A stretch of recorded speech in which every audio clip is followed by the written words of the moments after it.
le podcast Humain demain. Salut à tous, ici Gaëtan de The Flares et on se retrouve pour la série de podcasts Humain demain en collaboration avec l'AFT, l'association française transhumaniste Technoprog. À travers cette série, notre but est d'explorer l'avenir technologique de l'humain. Pour chaque épisode, je vais recevoir des chercheurs, scientifiques, philosophes, politiciens ou encore artistes, ainsi qu'un membre de l'AFT ou un de leurs collaborateurs en tant que co-animateur.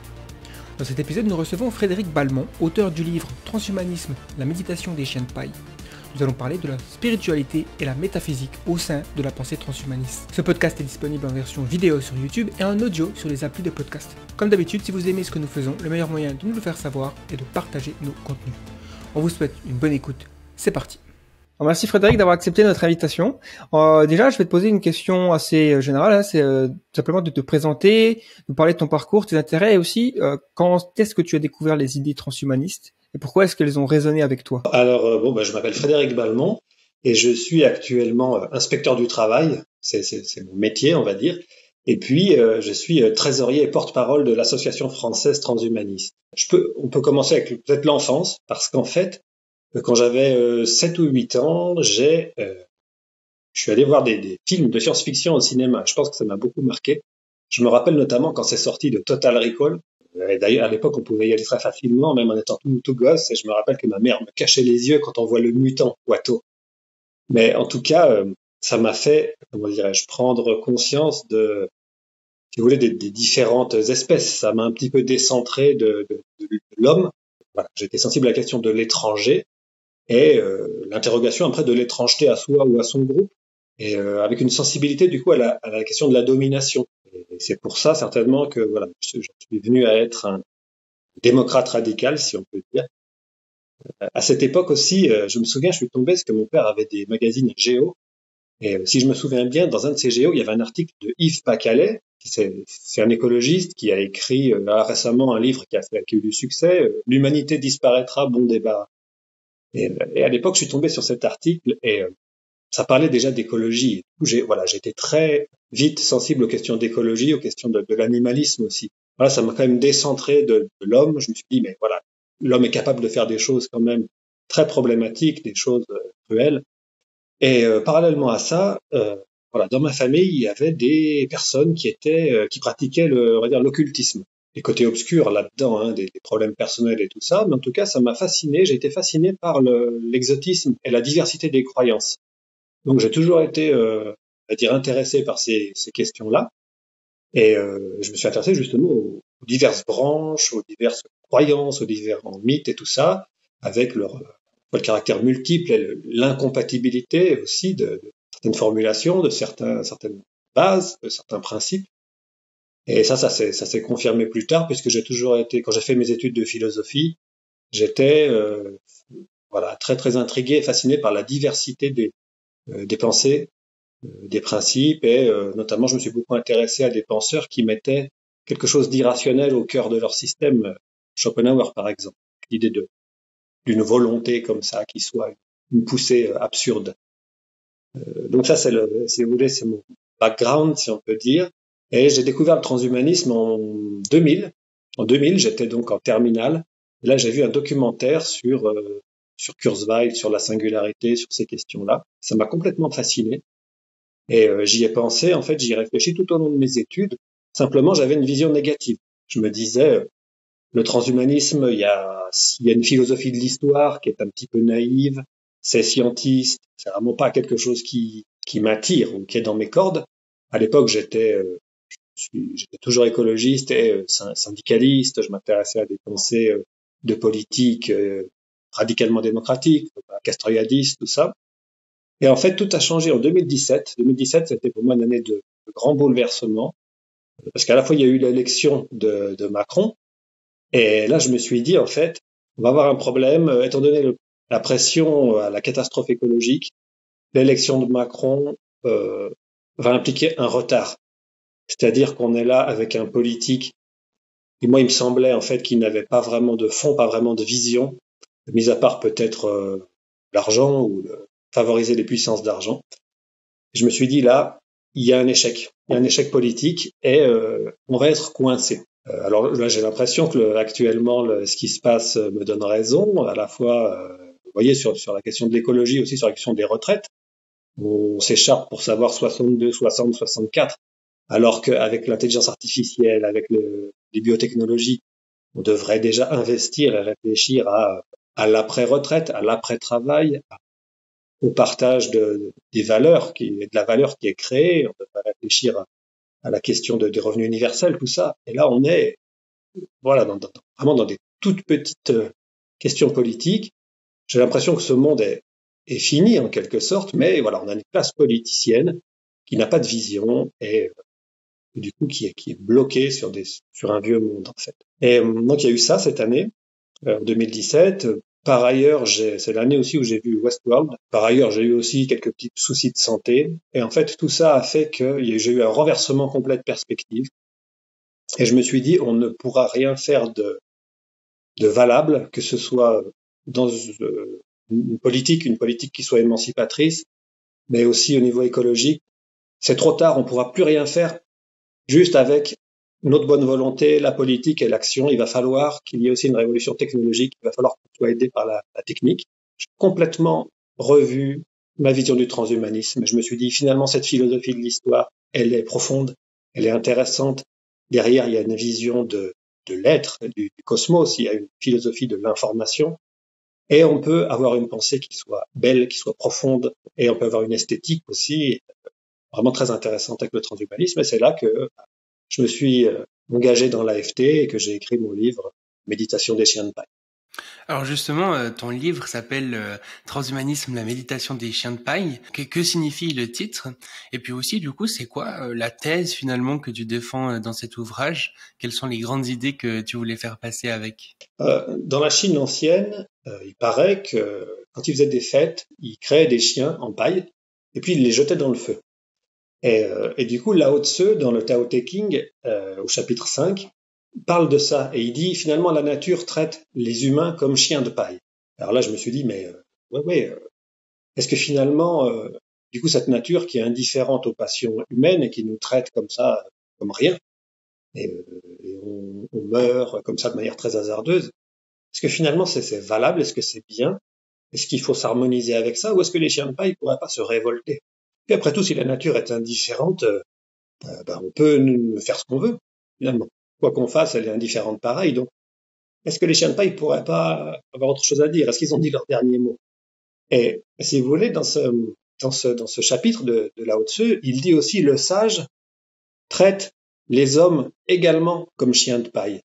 Et c'est comme si le sage, pour le coup, qui est un homme, est en dehors, en quelque sorte, de l'humanité. C'est comme s'il avait vu quelque chose qui lui faisait être au-delà de l'humain, donc comme s'il avait traversé l'humanité pour atteindre quelque chose de plus profond. Il y a aussi cette thématique de l'immortalité dans le taoïsme. Et je me suis dit, est-ce que finalement le sage taoïste n'est pas quelqu'un qui a traversé l'humain, donc qui allait transhumaniser, qui allait au-delà de l'humain? Donc c'est toutes ces questions que j'ai voulu condenser dans ce titre sur les chiens de paille. Alors la thèse principale de l'ouvrage, elle est assez simple, c'est de dire que l'homme est justement un être de passage et que plus vite il va passer, et mieux ce sera pour tout le monde. Alors évidemment, faut préciser, il y a 3 grands chapitres, et c'est les 3 grands temps de la réflexion. Le premier temps, c'est une sorte de définition de l'humain. Et d'ailleurs, le titre du chapitre s'appelle « Ce monde n'est pas pour nous », parce qu'en fait, je définis l'homme comme une contradiction, comme fondamentalement contradictoire. L'homme, en fait, est issu de la sélection naturelle, comme tout animal, et donc il est quand même fabriqué pour fuir ce qui lui nuit, et notamment la mort. Tout ce qui est de l'ordre de la maladie et de la mort est aversif, donc il est vraiment fabriqué pour le fuir, mais étant donné qu'il est vivant, il va mourir. Donc ça, c'est la première contradiction. Elle se redouble d'une deuxième, c'est que notre espèce a cette particularité d'être consciente, d'avoir une conscience individuelle et réflexive, et du coup, on est conscient. On va mourir et on a beau faire tout ce qu'on veut, tout ce qu'on peut, on a du mal à se convaincre qu'on ne mourra pas. Et ça nous rend malade en fait. On est tout le temps pris dans cette tension. Et cette maladie, elle nous fait notamment être créatifs. Alors on est très créatifs pour ça. Et notre particularité, c'est que quasiment toutes nos créations, elles sont liées, je pense, à cette peur de la mort. Et les premières, c'est, me semble-t-il, les religions. C'est-à-dire que l'imaginaire religieux essaye de soulager cette contradiction et en nous disant soit on n'est pas vraiment vivant, donc on n'est pas mortel, on est déjà immortel parce qu'on a une âme, soit elle nous dit ok on meurt, mais en fait on a une mauvaise conscience, on n'a pas une bonne représentation de la conscience.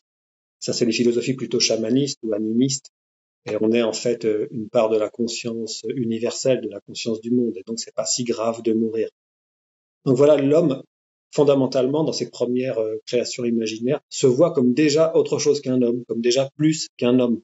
Donc c'est pour ça que fondamentalement, moi je pense que l'homme n'aime pas sa condition, et c'est normal, et il veut, et il se pense déjà comme, on va dire, post-humain ou transhumain. Il y a quelque chose qui va au-delà de lui. Et évidemment, ça ne suffit pas, parce qu'il y a quand même un gros doute sur est-ce que tout cela est réel, est-ce que ces pensées de l'âme, où ces pensées magiques sont réelles. Le commun des mortels est plutôt spectateur, mais il y a des prêtres, il y a des chamans qui semblent leur accordent crédit en tout cas, mais c'est pas suffisant. Et donc l'homme dès le début aussi invente la technique pour tenter d'aller mieux et de fuir un peu cette condition. Ça c'est ce premier moment, on va dire c'est le moment de la douleur. Le deuxième chapitre, c'est que j'ai appelé Nous ne méritons pas de continuer, c'est de dire en fait, ça rejoint la question de l'amélioration morale pour les transhumanistes, c'est de dire qu'étant donné qu'on a cette contradiction et qu'on est fabriqué par la sélection naturelle pour survivre, eh bien on a quand même beaucoup de contraintes justement qui nous poussent à la dominance, qui nous poussent à la concurrence, qui nous poussent à favoriser notre personne et notre groupe. Et ça nous conduit à une série d'échecs. C'est le deuxième moment, ça va être le moment de la cruauté, je dirais. Et là, on est on le voit aujourd'hui, des échecs, échecs écologiques, échecs politiques, échecs sociaux, et en partie liés à notre condition biologique et à cette contradiction. Et le troisième moment, pour vous, ça va être le moment de l'amour, je dirais, c'est de dire oui, mais malgré tout, dans l'histoire humaine, il y a quand même des personnes, il y a quand même des moments, il y a quand même on pointe, on s'oriente, on pense qu'il y a quelque chose de supérieur, qu'il y a une générosité, qu'il y a une capacité de création, une capacité d'aller vers le mieux et de dépasser un petit peu l'égoïsme, si on peut dire. Ça, aujourd'hui, on a peut-être une possibilité de vraiment aboutir. C'est-à-dire qu'avec justement la technique, le transhumanisme, on va pouvoir s'améliorer, on va peut-être pouvoir dépasser cette contradiction parce qu'on va avoir une vraie révolution dans les biotechnologies et la médecine et peut-être ne plus vieillir, peut-être ne plus mourir. Et donc on passe à un au-delà de l'humain, puisque justement ce qui fait à peu près consensus dans toutes les définitions, quelles qu'elles soient, c'est de dire que l'homme est mortel et qu'il est conscient de sa mortalité. Donc si on va au-delà de la mort, pour moi on va au-delà de l'humain. Donc on dira transhumain en tant qu'au-delà, ou alors on dira post-humain, parce que clairement il y a une rupture là qui est hyper importante. Et justement, du coup, tu vois le transhumanisme à quelque part comme cette façon de réconcilier tout ça. Mais est-ce que tu pourrais peut-être définir le transhumanisme? Qu'est-ce que c'est le transhumanisme selon toi? Moi, j'aime bien la définition de Wikipédia, que tout le monde connaît, c'est-à-dire en faire un mouvement culturel, en gros, qui prône l'usage des sciences et des techniques pour améliorer l'homme, la condition humaine. Mais moi, il me semble que il y a deux aspects en fait, et en les confondant, des fois, on se demande si tout est transhumanisme ou si finalement le transhumanisme c'est très spécifique. Je pense qu'il y a un aspect vraiment sur la technoscience. Euh, C'est-à-dire il y a quand même le développement des sciences et des techniques qui ont leur logique un peu propre, c'est-à-dire transhumanisme ou pas, ça se développe. Alors il y a des raisons politiques, sociales, historiques et tout ça, mais ça se développe tout seul, si on peut dire, enfin avec sa logique propre. Et le transhumanisme, là, ce serait l'idée de promouvoir et de faciliter l'usage des sciences et des techniques, justement dans le but d'arracher l'homme, c'est ce que je disais, aux aspects les plus hasardeux, les plus détestables, les plus douloureux de sa condition. Donc c'est intervenir directement sur notre évolution biologique via la technique, englober le développement technique dans la pensée de l'évolution pour pour nous sortir de vraiment ce qui est le plus ce qu'on maîtrise pas à la fois et qui aussi nous nuit et nous cause tout un tas de problèmes, de douleurs, et il y a des répercussions sur notre organisation sociale. Enfin, on connaît tout ça, quoi. Et l'autre aspect, c'est l'aspect vraiment là pour le coup mythique l'aspect de grand récit, l'aspect de projet de civilisation du transhumanisme. Et là, moi, il me semble qu'on est clairement dans un cheminement vers le post-humain. Évidemment post-humain parce que, comme je l'ai dit tout à l'heure, parce qu'on entend l'homme comme l'être qui est conscient et qui est mortel. Si vous voulez, pour moi, l'humain, c'est vraiment le mort-vivant, pour le coup. Parce que les animaux sont vivants, et puis ils ont la mort en face. C'est-à-dire que des fois, elle est là, ils la voient, ils la fuient, ils combattent, ils meurent. Mais l'homme, lui, elle n'est pas seulement devant la mort, elle est dans sa tête, puisque justement, il a les mots, il réfléchit, il y pense tout le temps. Donc vraiment, la mort est intégrée à sa vie, elle, le mort-vivant. Et le transhumanisme nous propose de lutter et voire de vaincre cette mortalité. Et du coup, là, il serait un vivant, mais sans la mort. Donc, ça serait plus mort-vivant, ça serait, je sais pas comment on peut dire, peut-être vivant et esprit. En tout cas, voilà, quelque chose qui, pour moi, va au-delà de l'humain. Et c'est ça l'aspect mythique du transhumanisme, qui implique une civilisation, d'ailleurs, qui doit être équilibrée, qui doit être écologique, qui doit être avec un niveau de complexité, donc avec une harmonie sociale et une certaine égalité, ne serait-ce que pour soutenir l'infrastructure techno-scientifique. C'est super fascinant. Je pense qu'on va rentrer en détail, évidemment, plus tard dans le podcast sur vraiment la spiritualité, la métaphysique dans le transhumanisme. Mais déjà, bon, des fois, on dit le transhumanisme comme si c'était une seule grande chose. Mais il y a évidemment, c'est un spectre. Et les affiliations sociales, économiques, politiques de chaque personne vient un petit peu s'ajouter comme ça dans le transhumanisme. Et donc, on a donc, je pense justement savoir où tu te positionnes, toi, sur ce spectre. Donc, il y a des transhumanistes qui se revendiquent issus de l'humanisme classique du siècle des Lumières et qui pensent que l'aspect transhumaniste c'est juste une continuation de ça. Il y a les ultralibertariens plutôt côté Silicon Valley, Californie, les singulitariens qui ont un aspect un peu religieux dans le sens où ils attendent cet événement dans le futur qui marque une sorte de convergence entre plein de domaines. Les technoprogressistes, donc plutôt en Europe et en France, et on pourrait même imaginer technocommunisme ou il y a même des transhumanistes chrétiens, donc il y a un peu toutes les sauces. Donc où c'est que tu te positionnes? Oui, moi, pour le coup, je serais maximaliste, hein, donc je me définirais comme singularitarien, parce que je pense que vraiment ce qui est spécifique au transhumanisme et ce qui est le plus profond pour le coup, c'est justement cette obligation. Alors non pas que ce soit, moi je vais pas faire de prédiction en disant la singularité c'est 2045, c'est 2050, c'est 2300, peu importe en fait. Mais cette idée de convergence, justement cette ontologie sous-jacente qui est l'ontologie de l'information, elle rend possible et pensable cette singularité, c'est-à-dire ce moment où il y a une explosion de l'intelligence, où l'être lui-même est vu comme très différent de ce qu'il est aujourd'hui. Alors là, je pense forcément à Kurzweil et à sa dernière étape, hein, parce qu'il a une vision de l'histoire cosmique en 6 étapes. La 6e étape, c'est une fois qu'il y a eu la convergence entre les technologies, notamment l'intelligence artificielle et la bio-ingénierie.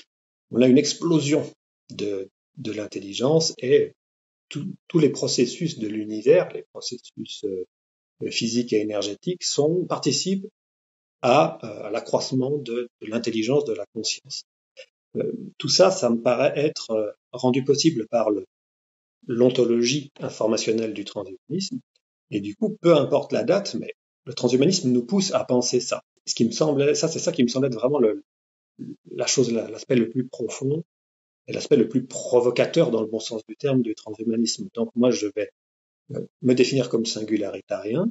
J'ai aussi une conviction personnelle. Je constate l'accélération de cette convergence, du développement des sciences et des techniques. Mais pour autant, je pense que vu que on va dire, c'est la vision la plus large, elle englobe le technoprogressisme. Et moi, évidemment, je suis technoprogressiste parce que je pense que les sciences et les techniques doivent être mises au service de tous. Alors évidemment, il y a l'aspect personnel, affectif, parce que politiquement, je suis égalitariste et démocrate radical. Donc pour moi, pour le coup, c'est du militantisme politique. Pour moi, il n'est pas supportable que les sciences et les techniques génèrent de l'inégalité et qu'il y ait de la domination. Mais à un autre niveau, je pense que c'est même pas possible. C'est-à-dire que une civilisation qui, comme je disais, qui puisse supporter l'infrastructure technoscientifique complexe, développée, implique que on fasse beaucoup de sciences et qu'on fasse beaucoup de techniques. Et pour ça, il me semble qu'il faut une société complexe qui tienne la route et qui soit à peu près stable. Et pour ça, il faut faire en sorte, et on a besoin du maximum d'intelligence, du maximum de bien-être. Et donc, il faut une société qui soit soutenable écologiquement, soutenable socialement, et qui aille vers une efficacité, on va dire, affective, intellectuelle. Et pour ça, nécessairement, il faut pas qu'il y ait de guerre, il faut pas qu'il y ait des dominations énormes, il faut pas que les gens soient obnubilés seulement par l'argent ou par dominer les autres. Il faut une ouverture d'esprit, il faut une visée, une visée qui soit conforme à ce mouvement. Et donc, pour moi, nécessairement, on est dans un techno-progressisme. Voilà. Après, moi, j'ai ma conviction, on va dire techno-communiste, je sais pas si on peut dire ça, mais je pense effectivement que les techniques peuvent nous aider à développer des formes de démocratie directe. Encore une fois, c'est parce que je crois qu'actuellement, on a un gaspillage d'énergie, de ressources et d'intelligence. Notre système inégalitaire, il a peut-être des effets positifs sur certains indicateurs financiers, mais on voit bien les limites de tout cela, les limites à la fois écologiques et même économiques. Il y a plein de gens qui pourraient faire, qui pourraient donner beaucoup plus, qui pourraient être beaucoup plus heureux, qui pourraient donc être beaucoup plus ouverts, qui pourraient être beaucoup plus aimants, et qu'ils ne sont pas. Et voilà, on a tout cela, cette domination-là, elle nous rend un peu barbares, elle nous rend moins intelligents. On a tendance à prostitutionnaliser les rapports sociaux, et ça me paraît vraiment très très problématique, quoi.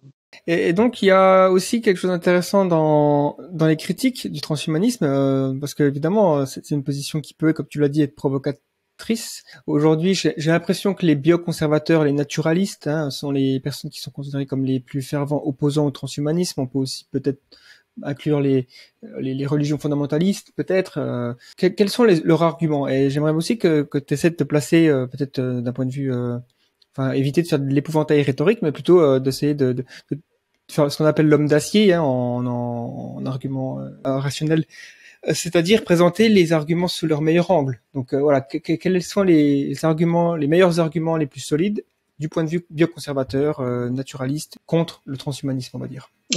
Déjà peut-être une remarque pour commencer. C'est vrai que quels que soient, je dirais, les problèmes qu'on rencontre ou qu'une espèce en général rencontre, de toute façon, il y a des équilibres naturels qui se font. C'est-à-dire que si on va trop loin dans quelque chose de destructeur, il y a une sanction naturelle. Mais le problème, c'est que souvent, elle est hyper coûteuse, elle est catastrophique, et les équilibres naturels sont, je sais pas, ils sont longs. Là, on voit par exemple le problème écologique. Peut-être que si on va trop loin et qu'on ne trouve pas de solution acceptable, il va y avoir une catastrophe, où ça sera un rééquilibrage naturel qui pour nous peut être catastrophique pour le coup. Et c'est pourquoi je pense que vraiment, il faut qu'on travaille sur faire quelque chose de conscient, de volontaire au niveau des améliorations technologiques et même morphologiques. Alors les adversaires, les bioconservateurs, là c'est particulier, mais moi je pense que il y a énormément de bioconservateurs qui sont en fait transhumanistes. Ça vient de ma définition effectivement de l'homme comme contradiction, mais j'ai dit tout à l'heure que quasiment tous les religieux voient l'homme comme déjà autre chose que l'homme. Donc en fait, il a déjà passé, l'esprit est déjà passé à travers l'homme. L'homme n'est qu'un moment de la vie de l'esprit, et après, c'est pas le paradis, c'est la vie sans le corps, c'est réintégrer l'esprit du monde, que sais-je.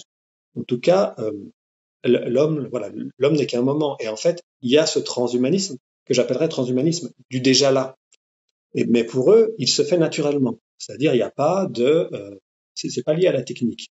Et donc, dans cette perspective, on peut avoir tout à fait l'idée que les techniques peuvent ralentir ou peuvent être contraires à ce développement naturel, spirituel. Mais vous voyez, c'est pas du tout la définition de la nature telle que, on va dire, le consensus scientifique actuel le donne. Dans le consensus scientifique actuel, il n'y a pas d'esprit, il n'y a pas de magie, il n'y a pas de choses comme ça. Il n'y a pas du tout de démonstration que l'âme existe ou qu'il y a une vie après la mort. Mais pour eux, si, et ça fait partie de la nature. Et donc, si vous voulez, pour eux, peut-être agir avec la science et la technique, ça perturbe ça empêche l'âme de se développer et ça peut être catastrophique. Pour les animistes, peut-être, ok, il y a un esprit de la nature, mais ça va au-delà des mathématiques, ça va au-delà même de la physique. Et nos sciences et nos techniques ne peuvent pas appréhender ça. Donc, si vous voulez, ces bioconservateurs seraient en quelque sorte transhumanistes, mais sur un dogme vraiment qui fait qu'il y a une incompatibilité avec les sciences et les techniques. Le problème, c'est que souvent, de toute façon, ils sont pas aussi radicaux et leurs dogmes sont amenés tout le temps à évoluer en fonction du développement des sciences et des techniques, et notamment de la médecine, parce qu'il y a quasiment aucune religion, ou alors elles sont très marginales, qui interdisent par exemple les techniques et la médecine en particulier. Et donc, à partir du moment où on accepte la médecine comme technique, on va se poser la question des interventions plus ou moins invasives dans le corps. Et là, il va falloir assouplir quand même la position. Donc ça, on va dire, je dirais qu'il y a quand même une grande partie des bioconservateurs, voilà, qui sont de fait transhumanistes, mais qui ont ce problème avec la science et la technique. Après, je sais qu'il y a des positions qui vont être, pareil, naturalistes aussi, mais qui vont tolérer une part d'usage des sciences et des techniques. Par exemple, à partir de la pensée d'Aristote, en disant, la nature nous a donné une essence, et le développement consiste à aller au bout de cette essence. Et l'essence de l'homme, c'est d'essayer d'atteindre certaines vertus, le bien dans la cité, etc. Et pour ça, la technique peut aider. Mais si vous voulez, la technique, elle va aider dans la limite de notre nature. Et du coup, on va pouvoir intervenir avec toutes les techniques qui nous permettent de développer cette nature, mais il faudrait pas aller trop au-delà, ou il faudrait pas aller trop chercher sur le noyau. Donc, par exemple, les modifications génétiques vont être problématiques. Et sur la question de la vertu, c'est clair. Par exemple, ils vont dire, on peut utiliser, je sais pas moi, les réalités virtuelles, on peut utiliser des thérapies comme ça, assistées par IA, on peut éventuellement utiliser certains médicaments, mais pour nous entraîner en fait à être meilleurs. Mais si on va chercher dans les gènes directement ou dans le cerveau pour modifier et nous rendre par exemple moins agressifs, il n'y a plus tellement de mérite, il n'y a plus de vertu, on n'est plus dans un entraînement par rapport à notre nature pour aller au bout et aller vers le bien possible. On est bridé en quelque sorte, on est directement bon. Et donc là, pour eux, ça pose problème, ça dénature l'homme, ça l'amoindrit en quelque sorte. D'ailleurs, là, c'est marrant parce qu'on peut voir toute cette question sur les intelligences artificielles et les brides qu'on leur met, et toute la difficulté de dire une machine pensante. En fait, dans cette perspective, il n'y a pas de machine pensante. Soit c'est pensant et c'est pas une machine, c'est éventuellement un esclave. Et là, il y a toute la question de Blake Lemoine, qui disait mon intelligence artificielle étant réellement intelligente, elle peut pas être considérée comme une machine, il faut lui donner des droits, etc., etc. Et si c'est pas le cas, c'est une machine. Et dans ce cas, c'est pas intelligent, c'est mécanique. C'est des processus qui sont figés. Donc voilà eux comment ils voient les choses. Et voilà, c'est pas inintéressant du tout. Alors après, il y a des conservateurs, des bioconservateurs, pour le coup, qui vont être beaucoup plus hostiles au transhumanisme. Là, tu le disais tout à l'heure, ça serait une manière de voir l'humanisme. Alors, je sais que Raphaël Liogy appelle ça le schizo-humanisme. Parce qu'en fait, peut-être à l'époque de Descartes, vous voyez, il y avait ce dualisme. Il y avait à la fois la substance pensante et la substance étendue. Donc, il y avait, on va dire, l'esprit, la raison et la matière. Et en fait, on croyait à ça. Le problème, c'est qu'aujourd'hui, on y croit beaucoup moins. On a du mal à croire à ça. Donc, on dit oui, il y a de l'humain. L'humain est sacré. Il a une dignité. Il y a un sujet, une subjectivité. Mais on l'a fait plus reposer sur l'âme, sur Dieu ou sur une raison qui serait un peu surnaturelle. Et du coup, on est bien embêté parce que on a du mal à démontrer que l'humain n'est pas qu'une machine sophistiquée, que c'est pas des processus complexes, mais on veut quand même conserver l'humain. Donc on va dire, faut défendre la forme, la morphologie, il faut pas aller trop loin dans la génétique. Alors on va faire un petit peu, mais pas trop. Et on voit que il y a une difficulté. Donc ça serait peut-être un humanisme nostalgique, c'est comme s'il avait perdu son fondement. Mais effectivement, il sert de garde-fou parce qu'il y a toujours la possibilité qu'on fasse n'importe quoi avec ces techniques et que ce soit catastrophique. Donc, mais voilà, ça se base sur une vision de l'homme qui me semble une difficulté de fondation. Et puis, il y a aussi une troisième branche des bioconservateurs qui là est très intéressante aussi. C'est tout ce qui est lié à l'écologie, peut-être l'écologie profonde et l'anticapitalisme. Alors là c'est l'idée qui associerait en fait le transhumanisme au capitalisme, et le capitalisme à la prédation. Et donc, ils vont dire, faut absolument faire attention avec tout ça. Alors, la version soft, on va dire, de cette branche, elle pourrait d'ailleurs être associée au technoprogressisme, de dire oui à certaines techniques, mais attention, dans le cadre du capitalisme, tout étant dévoré par la logique de valorisation du capital et les logiques de domination associées, c'est essentiellement catastrophique. Donc, il faut faire très attention. On va pas arrêter la science et la technique, mais il faut faire très attention. Il faut d'abord politiser. Il faut qu'il y ait, comment dirais-je, un corps social très actif, etc., etc. Ça serait vraiment, je dirais, une sorte de technoprogressisme. Et des versions un peu plus radicales qui diraient, tant qu'on n'a pas abattu le capitalisme, il faut presque faire attention, voire arrêter tout ça. Puis il y a une version beaucoup plus radicale. Là, je vous invite peut-être à voir sur le site, c'est un site assez connu qui s'appelle Lundi Matin, une série d'ailleurs d'un nom d'un mathématicien qui s'appelle Grothendieck. Donc le groupe Grothendieck de Grenoble, lui, va penser que carrément la science, en tout cas au moins actuellement, elle est une antivie.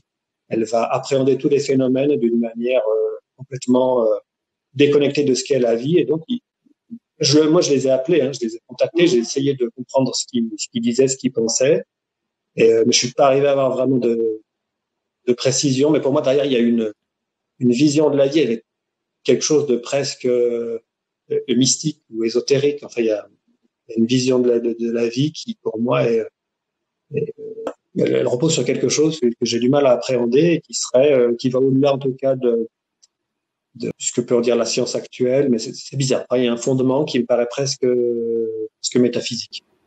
C'est pas des antinatalistes par hasard, parce que je sais que ça c'est aussi quelque chose qui pourrait à la limite s'opposer au transhumanisme, dans le sens où l'antinatalisme c'est se reposer fondamentalement sur l'idée que le vivant est souffrance, on va dire, fondamentalement, et il y a aucun moyen d'équilibrer la balance entre plaisir et souffrance, peu importe à quel point on essaie. Et donc, le résultat, c'est qu'on devrait déjà arrêter de faire des enfants et presque se laisser mourir jusqu'à l'extinction, et si possible que l'univers soit sans vie. Enfin, ça serait peut-être la forme la plus extrême.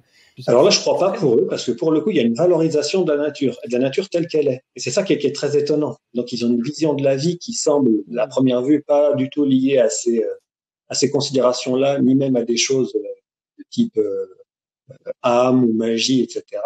Mais pourtant, il y a une valorisation. C'est assez étrange. Le fait d'être antinataliste, ça pourrait d'ailleurs rejoindre certains courants transhumanistes qui seraient de dire oui, effectivement, il faut absolument passer à une vie numérique, par exemple. Mais ça pourrait aussi être dans une vision bioconservatrice d'un certain point de vue. Ça pourrait se rapprocher de courant justement de la gnose, qui dirait ce monde, le monde matériel, l'univers est mauvais, puisque justement, il est essentiellement souffrance. Donc, il faut arrêter tout ça. Mais ces courants-là vont, la gnose, il y a cette idée qu'il y a un autre monde, un monde de la lumière, qui est notre monde originaire. Et en fait, ce qu'il faut, c'est se souvenir de cette part de lumière en nous, et donc pratiquer dans ce monde-là, effectivement, une sorte de détachement, parce que ce monde-là est fondamentalement mauvais. Mais j'ai pas repéré ça chez eux. Et là, encore une fois, des courants qui seraient néo-gnostiques, qui diraient ce monde-là n'est pas bon, et il s'agit pas de faire de la technique, il s'agit juste de le quitter et de se rappeler qu'on est lumière. C'est déjà une vision de l'homme qui est plus qu'un homme, pour nous en tout cas. Il est plus qu'un être vivant mortel. Donc pour moi, ils ont déjà transhumanisé, mais en rejetant toute technique. Technologie, quoi.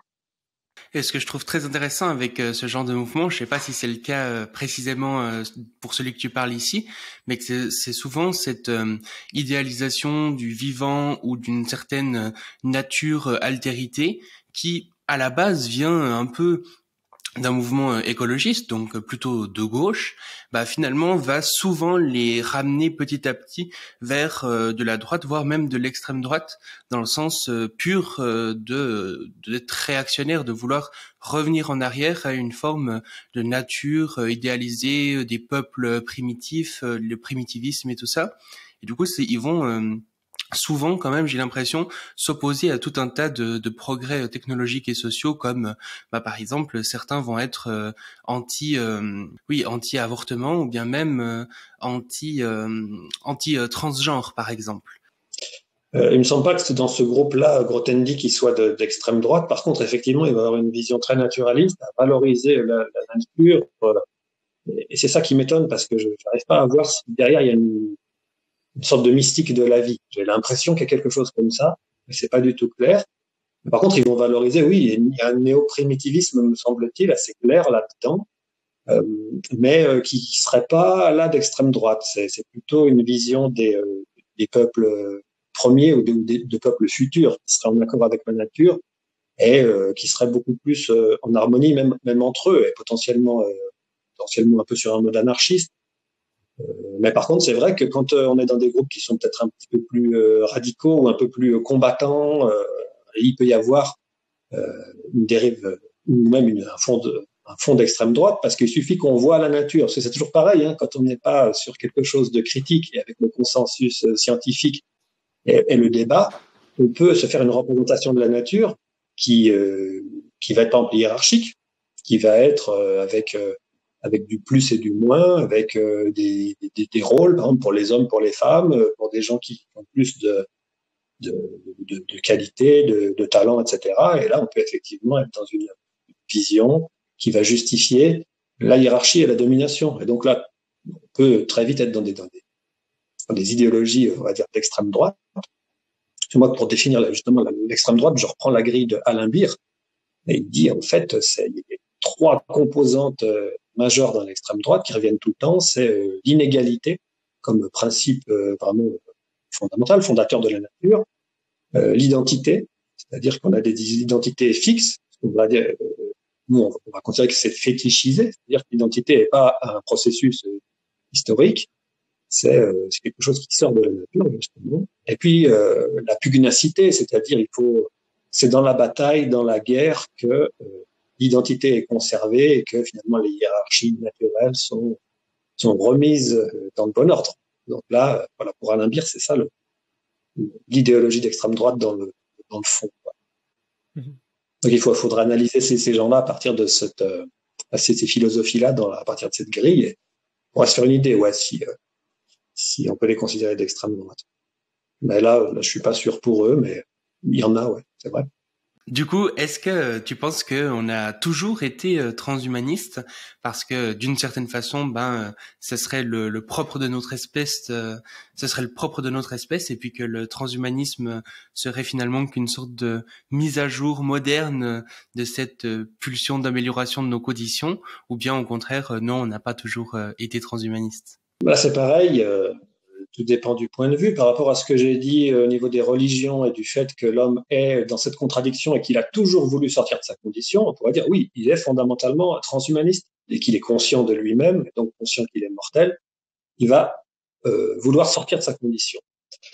Mais pour le coup, bon, là c'est un peu différent parce que c'est pas simplement améliorer sa condition. Moi je dirais c'est plus radical, c'est vraiment changer de condition, donc changer de nature, si on peut dire. Et là, du coup, c'est pour ça que moi je vais mettre en avant le caractère disruptif, le caractère vraiment à la rupture qu'il y a dans le transhumanisme.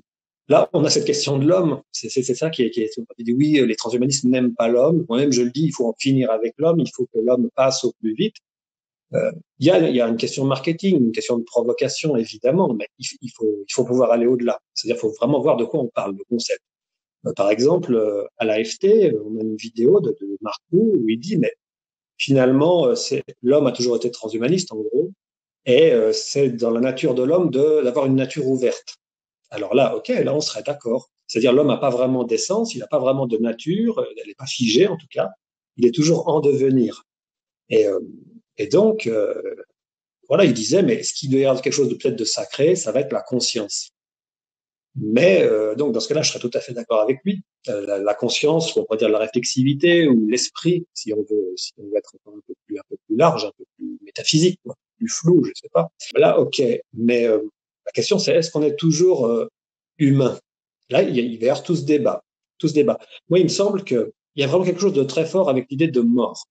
L'homme comme être mortel. Et dans le transhumanisme, il y a l'idée que, même si on n'y arrive pas, il y a l'idée qu'on vise à tout soigner, notamment la vieillesse, qu'on va considérer comme une maladie, et pour éventuellement ne plus mourir si on ne le veut pas. Faire en sorte que la mort ne soit plus une fatalité, quelque chose qui vienne de l'extérieur, qui soit un destin implacable. Et ça, il me semble que, comme on a défini quand même l'homme comme ça, c'est vraiment quelque chose de très très fort, on passe à autre chose que l'homme, et ne plus être mortel, ça va quand même avoir des répercussions mais énormes sur la manière dont on se pense, dont on vit, même dont on interagit avec les autres, parce que la question de l'identité va être bouleversée. C'est pour ça que, pour moi, le transhumanisme, c'est pas seulement améliorer nos conditions, parce qu'effectivement, on a toujours fait de la technique pour être mieux, mais en tant qu'homme dans ce monde. Là, c'est vraiment se modifier soi-même pour aller au-delà de ce qu'on est. Et à mon avis, il y a une grande rupture. Et on voit bien qu'on a, et la plupart des penseurs, notamment en France, des philosophes, ont beaucoup de mal à penser, on va dire l'homme, à penser la pensée, à penser la vie, à penser le désir même, en dehors de la mort. Il y a l'idée, sans la mort, l'homme n'est plus un être temporel. Sans la mort, l'homme n'est plus dans le temps, il est dans la répétition, il est figé sur lui-même, il n'a plus de contact avec les autres. C'est la mort qui fait que son désir est affûté, qu'il est aiguillé, parce que c'est la finitude qui fait qu'on n'est pas complet, qu'on n'est pas parfait. C'est ça qui nous attire vers autre chose. Et alors moi, pour le coup, je suis un grand adversaire de cette position. Je pense que oui, la mort a toujours été, jusqu'à présent, en tout cas, la forme humaine de la finitude, mais que la mort n'est pas la seule forme de finitude. Il y a plein d'autres manières d'avoir des limites et d'être fini sans que ce soit la mort. Et même pour un être de conscience. Avec le fait, par exemple, d'être dans le temps et dans l'espace. On est dans l'espace, on peut pas être à deux endroits à la fois ou très difficilement. Le fait qu'on a absolument besoin, pour garder ce niveau de complexité, d'avoir personnes différentes, ça fait qu'on peut pas être deux personnes en même temps, sinon on serait plus qu'une. Et en fait, on est aussi situé dans le temps, c'est-à-dire que quand bien même on aurait des technologies hyper puissantes qui nous permettraient de modifier des souvenirs, d'effacer des souvenirs, de recomposer notre univers dans les métavers, par exemple. Il n'empêche que ça pourrait être des formes de retour dans le temps, avec ces modifications de souvenirs, la constitution d'un monde dans lequel on maîtrise les personnes, les avatars qu'on va rencontrer, tout ça. Mais il n'empêche qu'il y aura d'autres personnes, et quand bien même nous, on revient reconstruire l'univers d'une manière numérique, on ne peut pas faire en sorte que cette reconstruction, elle ait eu lieu pour tout le monde. C'est-à-dire qu'en fait, notre puissance de modification ou de création, elle va être limitée par la puissance de création des autres. Et du coup, il y aura toujours une limite. C'est-à-dire que tout ça, ça nous crée de la finitude. On ne peut pas être tout puissant, quand bien même on serait immortel. Et il me semble que ça, c'est une question très importante parce que du coup, le désir est toujours possible, la complétude est toujours là, l'exploration est toujours possible. Et en fait, voilà, il y a 1000 autres formes de finitude pour l'humain que la mort. J'avais écrit un petit texte sur le site de l'Association française transhumaniste qui s'appelait Liebestadt. J'essayais de voir ce que pourrait être une Saint-Valentin post-humaniste. Justement, on ne meurt plus. Et on est éventuellement éternellement avec, je sais pas, quelqu'un en couple. Et normalement, on va dire, on n'en a pas besoin, on n'a aucun intérêt à l'autre, et puis on est parfait, puis on ne bouge plus. Mais on pourrait imaginer que, au lieu de se faire des cadeaux, on puisse récupérer, intégrer un gène de l'autre, on puisse intégrer un souvenir, une expérience, et que comme ça on se modifie. Et d'ailleurs, ce geste d'amour, ça pourrait être une manière un peu comme faire des enfants, mais sans en faire, le faire en soi-même, c'est-à-dire j'intègre une partie de l'autre en me modifiant éventuellement de manière irréversible, en prenant le risque en fait il va en sortir quelque chose de nouveau. Donc en fait, il me semble qu'il y a plein de figures de la modification, de la mutation et donc de la finitude à penser en dehors de la mort. Et c'est tout ça qui me fait dire que pour le coup, le transhumanisme est vraiment une rupture. Et l'homme a toujours voulu ça, mais pour le coup, y arriver, ça fait passer à autre chose que l'homme. Et d'ailleurs, on voit dans cet exemple que l'individualité, la personne, l'identité, ça va être différent. Ça va être différent parce que on va éventuellement vivre très longtemps. Donc, il y aura la question de l'information, comment on trie, comment on stocke l'information. On pourra être en contact avec les autres d'une manière, on pourra beaucoup plus facilement se connecter. Et donc, on pensera différemment ce qu'on est en tant qu'individu, en tant que personne. Ça sera toujours très important, je pense, la personnalité. Mais ça sera bouleversé, quoi. Et est-ce que du coup le transhumanisme, selon ta vision, ce serait finalement une sorte de religion sous une forme ou d'une autre, ou bien peut-être plutôt une spiritualité? Parce que typiquement, bah, tu dis que le transhumanisme achève la quête spirituelle de l'homme. Qu'est-ce que tu penses de tout ça? Bon, on fait la distinction souvent entre spiritualité et religion en disant la spiritualité c'est l'essence vivante de la religion, c'est-à-dire toutes ces questions autour de l'esprit. Qu'est-ce que l'esprit? Ça peut être une vision très, on va dire même quasi scientifique, hein, c'est-à-dire comment fonctionne notre esprit, notre pensée. Mais dans spiritualité, il y a aussi la dimension d'où est-ce que ça vient et quel lien ça a avec le reste de l'univers. Donc tout ce qui est cosmologie et anthropogonie, la naissance de l'homme, la naissance du cosmos. Et puis il y a cette idée du devenir de l'esprit. Qu'est-ce que la conservation de l'information? Est-ce que l'univers et donc l'esprit aussi dérive vers l'entropie et vers la désagrégation totale ou pas? Donc ça va être plutôt les eschatologies. Ça, c'est-à-dire la spiritualité, il y a cette dimension-là de la vie de l'esprit. Et puis après, dans la religion, on dit souvent que c'est l'aspect institutionnel.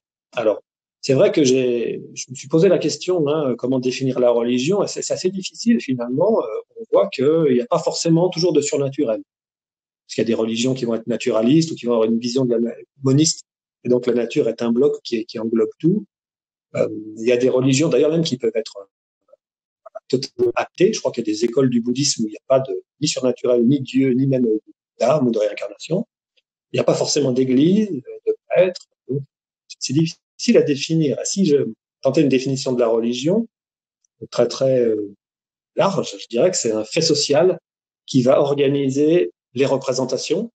Donc là, on a cette question de la connaissance, du sens, de l'eschatologie, etc., qui va organiser les affects, parce que ça va quand même nous inciter à avoir un rapport au monde et à donner de la valeur aux choses un peu particulière, en fonction justement de cette vision du monde, qui va organiser aussi les désirs et les pratiques, c'est-à-dire qu'on va avoir tendance à agir sur le monde et sur nous-mêmes d'une certaine manière. Et puis aussi le dernier point, qui là pour le coup est peut-être la grande différence avec la spiritualité, c'est que on va faire communauté et on va se reconnaître dans un groupe qui partage, disons, cette religion. Donc à partir de là, est-ce que le transhumanisme est une religion? Ça pourrait au bout du bout, mais c'est peut-être un peu excessif parce qu'on voit les associations transhumanistes malgré tout fonctionnent pas comme des religions, quoi. Et pourtant, il me semble qu'il y a vraiment une dimension spirituelle parce que les questions de l'esprit et de la vie de l'esprit sont posées de fait. Quand bien même on ne veut pas vraiment en parler, il suffit de discuter un peu trop longtemps, même sur questions entre guillemets simples, par exemple les Neuralink ou l'intelligence artificielle. Et là, tout de suite, on va buter sur des questions métaphysiques. Là, tous les articles qui sortent de grand public sur l'IA, c'est non, non, non, les IA ne sont pas conscientes, non, elles ne comprennent pas, non, ce n'est pas de l'humain. Et là, on tape directement sur des définitions de qu'est-ce que l'homme, qu'est-ce que la pensée, qu'est-ce que la conscience, des questions qui sont essentiellement métaphysiques, et ça, on le voit dans les questions du problème difficile de la conscience en philosophie de l'esprit. La science, elle va objectiver. Et quand on essaye de mettre en lien les états objectivement constatés par les technologies et la question du ressenti subjectif, on est vraiment sur des domaines différents, et du coup, on va toucher à ces questions métaphysiques. Le transhumanisme, il a aussi cette dimension de grand récit pour le coup. Moi, je pense que vraiment, il y a cette idée de voilà comment est l'esprit, voilà ce qu'est l'univers. Alors là, c'est beaucoup plus fort chez les singularitariens, c'est très très très manifeste chez Kurzweil, c'est vrai chez les extropiens, puisque vraiment il y a une vision carrément de l'histoire universelle, de l'histoire du cosmos. Et pour le coup, il me semble que c'est extrêmement puissant ça. C'est totalement lié à cette révolution conceptuelle et philosophique qu'est le transhumanisme. Et étant donné que le transhumanisme aussi, il a le même fondement, c'est-à-dire la contradiction fondamentale de l'humain, c'est-à-dire cette difficulté à vivre ce déchirement d'être vivant et conscient. Il a vraiment tous les éléments d'une spiritualité, pour le coup, et d'une spiritualité extrêmement forte et adaptée à notre époque.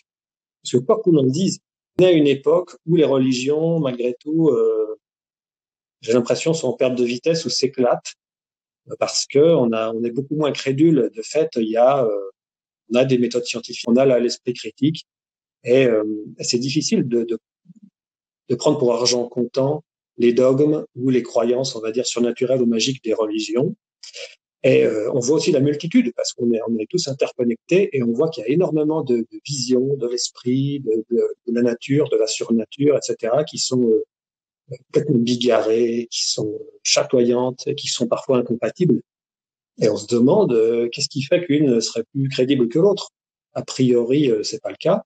Et donc, moi, j'ai l'impression qu'on voit les religions qui s'éclatent en magie ludique. Donc, il y a beaucoup de personnes peut-être qui reviennent à la religion ou à des formes de religiosité, mais par l'aspect magique, pratique, bien-être, voilà, yoga, tai chi, des formes de prière ou de croyances en des choses comme ça.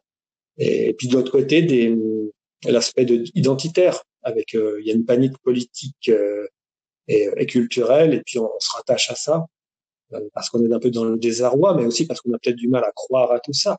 Et donc il me semble que là-dessus, le transhumanisme, pour le coup, il peut vraiment être pris au sérieux, parce que moi je pense que c'est une lame de fond qui bouscule toutes les religions, parce qu'en fait il est à la fois fondé il se fonde sur les avancées de la science, il est très pragmatique.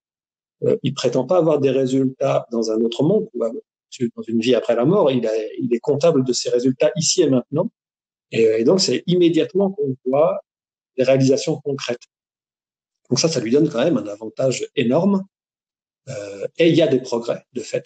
On voit qu'il y a des progrès, et c'est en train d'exploser, là, avec l'IA, avec les recherches en médecine, les recherches sur le vieillissement. On est en train, d'ailleurs, c'est vrai, de faire sauter des barrières. Hein. Là, très récemment, le plus vieux rat a priori de l'histoire, au moins humaine, est mort il n'y a pas longtemps, par nos interventions techniques. Donc, il y a des barrières naturelles qui sont en train de sauter.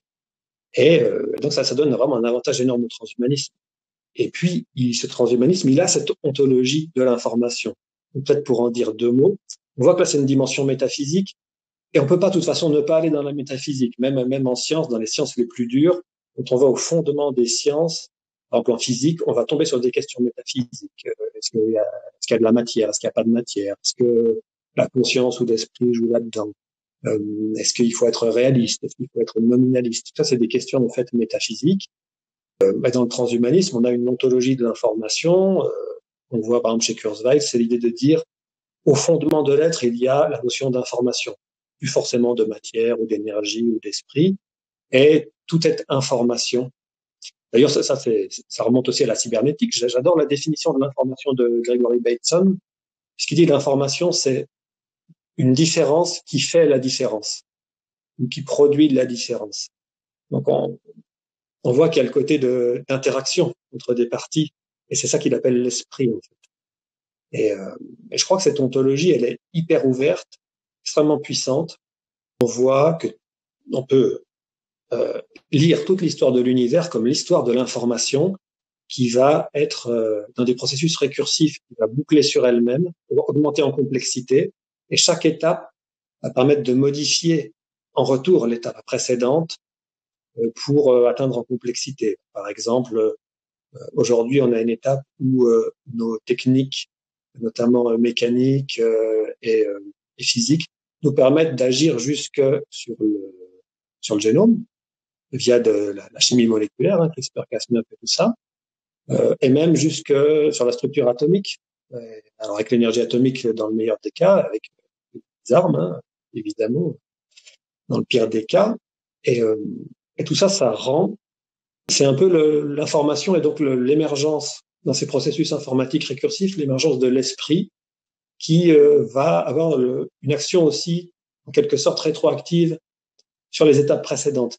Et là, on voit qu'on peut tout à fait prendre au sérieux l'idée d'extropie, puisqu'en fait, on a l'impression que les lois physiques impliquent que tout dérive vers un état désorganisé, ou en tout cas un état où l'énergie n'est plus utilisable. Et ça voudrait dire qu'à un moment donné, dans pas si longtemps que ça, hein, s'il y a il y a un temps infini où après il se passe plus rien, même si ça dure plusieurs dizaines de milliards d'années, ce qu'on vit, ça sera très court. Il y a un moment donné où tout va s'arrêter. Et il y aura même plus de traces de ce qui a existé. Et du coup, c'est comme si tout ce qui a existé n'avait jamais existé. Donc, dans l'idée d'extropie, il y a cette idée, non, mais attention, en fait, peut-être, étant donné ces processus, qu'on peut arriver à comprendre, à modifier tout ça, et peut-être à faire passer de l'information d'un cycle cosmique à un autre. Et donc, ça, c'est l'idée on va sauvegarder l'univers lui-même, en quelque sorte. Et l'esprit va pouvoir passer, transiter, tout au long de ces étapes. Et ça c'est très intéressant. On voit que c'est métaphysique, presque religieux, mais pour le coup, ça c'est un peu la mission secrète du transhumanisme, de sauver l'univers et de sauver l'esprit à travers tous ces processus cosmiques. Et là, on voit un petit peu comment c'est très intéressant. Là, il y a le côté aussi eschatologique, hein, on peut le dire, mais pour le coup, il y a cette idée que voilà, potentiellement, on peut agir là-dessus. Et moi, je pensais que ça, c'est quand même un truc fondamental, c'est que si l'univers s'arrêtait, étant donné que nous, on a existé à un moment donné, il y a ce mystère de comment est-ce qu'on est sorti de l'étape précédente. Et quand bien même il y aurait rien pendant un temps indéfini, vu que ce temps indéfini, ce néant, ce n'est rien, il y aurait eu que ce qu'on a, nous, vécu. Donc, il y aurait eu que de l'être. Et si toutefois il y avait, parce qu'il y a aussi une grande part d'incertitude et d'ignorance, mais s'il y avait des cycles cosmiques, finalement, les seuls qui existent vraiment, c'est ceux où il y a de l'intelligence et de la conscience. Et c'est là où je voulais en venir, en fait, c'est que on croit, et c'est extrêmement probable, que tout cela, c'est issu de processus qui sont à la base simples, qui sont en partie chaotiques et hasardeux, et qui rebouclent sur eux-mêmes, et par voie de sélection, ça se complexifie. Et donc, c'est pas orienté, il n'y a pas de finalité, il n'y a pas de dessin intelligent qui préexiste. Mais par contre, c'est comme si aujourd'hui, parce qu'on en est arrivé là, on peut mettre tellement notre empreinte sur l'histoire de l'univers, mais en tant qu'on est aussi sorti de cette histoire, c'est comme si le destin de l'univers était créé a posteriori par nous et que ça rétroagissait. Donc c'est un peu comme si on avait fabriqué un destin. Alors, normalement, le destin, il est là, il préexiste, il est là au début, mais là, c'est un peu comme si on est arrivé après coup à le faire. Donc il était peut-être totalement hasardeux, il aurait pu ne pas être là, mais maintenant qu'il est là, c'est un peu comme si il avait toujours été là. Et je pense que c'est ça qu'il faut voir. Si on a une lecture un peu trop restrictive de Kurzweil, par exemple, on va se dire, on est presque dans l'intelligent design, on est presque dans c'était inévitable que, on est presque, c'est nécessaire que l'esprit se développe comme ça. Il a un début, il a une fin, et tout est déjà prévisible. Et c'est quasiment de la nécessité, mais pas forcément, parce que pour le coup, ça peut le devenir. Voilà, j'essaye de développer ça aussi dans mon bouquin à un moment donné. Mais voilà, à mon avis, on peut avoir cette vision-là aussi qui va être beaucoup plus subtile peut-être de Kurzweil. Ouais, c'est vrai que tu décris bien finalement l'idée que en fait, le transhumanisme il encapsule quand même beaucoup de mimes. Des mimes donc enfin le mime c'est pas les gifs qu'on s'envoie sur Twitter, hein. C'est les mimes dans le sens de Richard Dawkins, donc en fait c'est-à-dire que c'est presque des sortes d'entités qui utilisent l'esprit humain pour se répliquer comme les gènes. Et donc, depuis l'histoire de l'humanité, si on remonte à 200 000 ans, on a tout un tas de mimes comme ça qui sont restés, à savoir la recherche d'immortalité, c'est une des plus vieilles histoires. Hein. Comme tu l'as dit, la recherche, l'idée de créateur Aujourd'hui, on retrouve cette idée-là avec le concept de super intelligence artificielle qui pourrait devenir tellement intelligente et on l'espère bienveillante qu'on retrouve presque le mime Dieu. La recherche d'immortalité, c'est le mime qui avec le transhumanisme recherche effectivement une durée de vie illimitée, on va dire, plus que l'immortalité qui est assez difficile à atteindre. Je veux dire, c'est pas non plus être invulnérable, tout ça. Il y a l'idée de capacité augmentée qu'on retrouvait chez les divinités antiques, qu'on retrouve aussi dans le transhumanisme. La numérisation de la conscience, on se dit que ça renvoie à cette espèce d'âme, puisqu'on deviendrait immatériel. La création d'un paradis sur Terre, là, c'est l'impératif hédonique de David Pearce. Ou alors, si on devient des esprits numériques, on pourrait vivre dans des paradis virtuels. Donc, là aussi, on retrouve un mime très vieux. Est-ce que le transhumanisme, c'est une vision moderne et séculaire de tous ces désirs comme ça, profondément ancrés dans notre espèce? Ouais, je pense que tu as tout à fait raison là-dessus. Et c'est indéniable. C'est indéniable qu'il y a tout ça, parce que déjà, on est humain et on a commencé, comme je le disais, à inventer ces mythes et ces religions. Donc aujourd'hui, ça continue, parce que la pulsion de base, je pense qu'elle est liée à cette difficulté à être conscient et vivant. Et on sait que ce qui est précieux, c'est notre esprit, c'est notre personne, c'est notre conscience. Et on voit qu'on perd tout ça. Et on le voit déjà en perdant les gens qu'on aime. Et il y a tout un tas justement de techniques sociales pour gérer cela. Ça tient plus ou moins, donc on supplée avec la technique. Et puis des fois, tout ça n'est même pas suffisant. Et puis on passe à des choses beaucoup plus discutables, comme les drogues. C'est pour ça que moi je disais qu'en fait, face à cette difficulté à exister comme humain, on a des choses qui nous assomment, qui essayent d'estomper cette contradiction. Et quand les mythes sont plus assez actifs, voilà, on est dans des comportements absurdes, où on est dans l'alcoolisme, la drogue, etc., etc. Moi, je crois vraiment que le transhumanisme est vraiment la spiritualité d'aujourd'hui. Et d'ailleurs, je vais même jusqu'à dire de manière un peu provocante que c'est la dernière religion de l'humanité, à la fois la dernière en date, mais aussi peut-être la dernière, parce que après, on sera post-humain. Donc peut-être qu'il y aura d'autres formes de spiritualité, mais ça sera plus des spiritualités humaines. Alors oui, tout ça, je pense qu'il y a cet aspect c'est la reprise, la mise au goût du jour, et avec les puissances technologiques, de ces thématiques-là. Simplement, je crois qu'il faut voir aussi l'aspect de rupture et l'aspect novateur, parce que justement, avoir cette base technologique et technique, c'est un petit peu différent, parce que déjà, ça va être ici et maintenant, ça va être sur une vision un peu physique ou cybernétique. Ça change quand même pas mal de choses, et notamment sur la question de l'identité. Et là, on est à la limite, parce que les croyances religieuses, elles se sont... il y a un rapport à l'identité, soit l'identité des dieux ou des identités de l'âme, qui sont un peu particulières.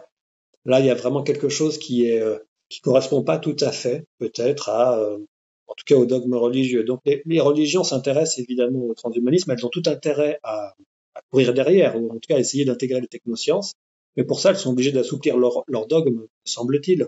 Je pense que toute religion peut tenter d'intégrer tout cela. On le voit, cet assouplissement des dogmes. Par exemple, dans le christianisme, il y a ce qu'on appelle la théologie du processus, qui pour le coup va voir la divinité et Dieu comme un être qui n'est pas tout-puissant et qui n'est pas omniscient, puisqu'en fait, il va lui aussi évoluer dans le temps, et avec également coévoluer avec l'homme. Donc là, on a une théologie qui est potentiellement beaucoup, beaucoup plus ouverte à l'intégration, en quelque sorte, des sciences et des techniques dans le devenir humain. Je sais qu'il y a une église mormone aussi transhumaniste. Le bouddhisme, lui, c'est peut-être un peu plus facile, parce que pour le coup, il y a toute une théorie, une science, en quelque sorte, de l'esprit, qui est pas forcément matérialiste, et qui est et le Dalai Lama d'ailleurs a pris position sur les questions de mind uploading, en validant en quelque sorte la chose, et ça me paraît cohérent, parce que dans le bouddhisme, il y a cette idée que la vie humaine est rare et précieuse, et qu'en fait, il y a beaucoup d'autres conditions qui sont défavorables à l'atteinte de la vraie nature de l'esprit, au nirvana, notamment les conditions animales, infernales, même divines, qui sont pas favorables. C'est ça c'est intéressant pour le transhumanisme, parce que quand on veut améliorer l'homme au point d'en faire un dieu, pour le coup, un bouddhiste dirait attention, la condition divine est une condition qui nous fige en quelque sorte, et c'est tellement bien c'est pas favorable à l'appréhension de ce qu'est vraiment l'esprit, et donc à la délivrance. Et donc il peut y avoir un usage bouddhiste des biotechnologies et du mind uploading pour augmenter la durée de vie et donc la possibilité éventuellement de découvrir la vraie nature de l'esprit, parce que sinon il faut revenir de vie en vie et c'est plus hasardeux. Je sais aussi, sur les animismes ou les philosophies un peu plus naturalistes ou chamaniques, il pourrait là aussi y avoir un assouplissement du dogme pour intégrer les biotechnologies. Je sais que là je discutais avec un prof de tai chi et il semblait dire non, en gros il y a que le vivant qui peut avoir une conscience et tout ça, mais il me semble que dans le taoïsme, pour le coup, le chi, par exemple, c'est la circulation d'une énergie entre deux pôles qui sont en tension, un pôle yin, un pôle yang, et ça, c'est présent aussi dans les objets, pour le coup, les plantes, les animaux, tout ça. Donc, à mon avis, il y a la possibilité d'intégrer le transhumanisme à tout ça. Voilà, donc là, je serais un peu plus modéré. Je dirais que il y a peut-être un peu de quelque chose de nouveau et de différent avec le transhumanisme, mais oui, pour répondre à la question, ça reprend quand même ces grands thèmes, et c'est normal. Je dirais c'est normal parce qu'on est cette contradiction fondamentale. Donc finalement, c'est ça la source. Hein. Oui, parce que c'est intéressant, c'est qu'on pourrait presque dire que non seulement ça reprend ces mythes, mais ça les rend crédibles, quoi. En fait, c'est presque un guide pratique aujourd'hui pour résoudre les grands mythes et les mimes qu'on a toujours eu. Et tu notes aussi dans ton ouvrage la question pourquoi les débats autour du transhumanisme manquent-ils l'enjeu principal. Du coup, ça m'a donné envie de te poser la question, quel est cet enjeu que tu considères comme étant l'enjeu crucial? Justement, pour moi, l'enjeu fondamental, c'est justement ces questions-là, ces questions un peu spirituelles sur ce qu'est l'esprit, sur comment est-ce qu'on va appréhender l'être et même la personne. C'est ça le fond du fond. Donc toute la question du post-humain ou la question du devenir de l'esprit avec l'intelligence artificielle, les hybridations, etc. Évidemment qu'il y a des questions éthiques, qu'il y a des questions écologiques, qu'il y a des questions politiques dans le transhumanisme. Évidemment qu'il y a tout un tas de problèmes possibles et de catastrophes probables, de mauvaise utilisation de la puissance technique. Mais tous ces débats-là, à mon avis, ratent le fond qui est le fond du problème. C'est ça, c'est qu'est-ce que l'homme, qu'est-ce que l'esprit, et quel est le devenir de l'esprit. Et pour moi, puisque la source, c'est cette contradiction fondamentale et cette quête, on va dire, spirituelle de l'homme, comme tu le disais, là, ce qui est très différent, c'est que c'est pour ici et maintenant. Ça la rend crédible, oui, puisque, en fait, précédemment, il fallait arriver à croire que ce qu'on savait du post-mortem était réel. Et en même temps, qui est réellement revenu? Qui a réellement vu? Alors certains le disent, certains prêtres, mais c'est vrai que là, on est sur toute autre chose avec le transhumanisme, puisque à l'inverse, on part ici et maintenant, et on voit ce qui se passe ici et maintenant. Et donc, pour moi, la question fondamentale, comment est-ce que le transhumanisme va penser de nouveau, ou va même faire être une nouvelle figure de l'homme, ou une nouvelle figure de l'esprit, même une nouvelle figure de la nature, une nouvelle figure de l'information, parce qu'avec le transhumanisme, voilà, on le disait, potentiellement, déjà, on modifie les espèces, on modifie l'humain, on pourrait éventuellement imaginer vivre dans un monde, dans des écosystèmes beaucoup plus pilotés, éventuellement par des IA. On pourrait même imaginer vivre dans des univers numériques avec des corps qui ne seraient plus des corps matériels au sens où on l'entend aujourd'hui. Et donc, on repense tout ça. On repense à la fois tout ce qu'est l'homme et la nature, et encore plus loin, on repense la question de l'esprit, et donc toutes nos questions métaphysiques, en fait. Et à mon avis, c'est ça l'important. Et la question qui devrait se poser en premier, c'est, voilà, qu'est-ce qui nous importe à nous, humains? Et à mon avis, ce qui nous importe le plus, c'est d'abord la personne. La personne, et donc, je pense que dans la personne, il y a trois dimensions. Il y a le corps, la mémoire, et le récit, le fait de se rappeler de ce qu'on est, de le mettre dans un récit qui fait sens, l'aspect narratif. Et tout ça, avec le transhumanisme, on va y repenser profondément parce qu'on peut avoir des corps non biologiques, des corps numériques. La mémoire et la question de la trace, ben, on l'a vu, il y aura ce problème de la durée de vie très longue et de qu'est-ce qu'on conserve, de comment aussi on récupère des expériences d'autres personnes ou d'autres entités. Et la question de comment on se raconte tout ça pour quand même conserver ce qui nous est vraiment le plus important, c'est-à-dire la personne, la conscience, la vie en tant qu'elle est consciente. Et justement, tu mentionnes plusieurs fois le concept de post-humain. Est-ce que tu pourrais dire justement, finalement, que signifie ce concept? Et puis, est-ce que pourquoi typiquement il est encore critiqué par certains transhumanistes? Et puis, est-ce que finalement c'est la destinée de l'humanité sous l'angle transhumaniste? Est-ce que ce serait justement ce post-humain?